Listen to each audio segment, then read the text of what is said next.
आपलं पचन झाल्यानंतर आपल्याला एक छोटीशी ना ढेकर येते आणि ती जर आली नसेल तर मात्र अनइझी व्हायला लागतं पेशंट्स मध्ये, की नाही बाबा काहीतरी अडकल्यासारखं वाटायला लागतं आणि ती ढेकर येण्यासाठी ते वाट बघत बसतात.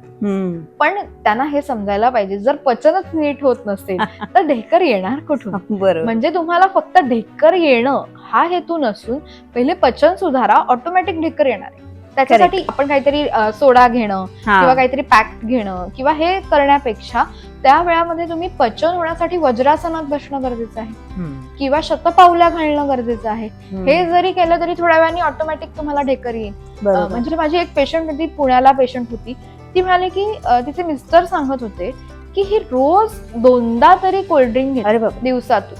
म्हणजे नुसता सोडा नाही, हा कोल्ड्रिंक वाला सोडा, म्हणजे त्याच्यामध्ये शुगर लेवल्स पण खूप जास्त असतात.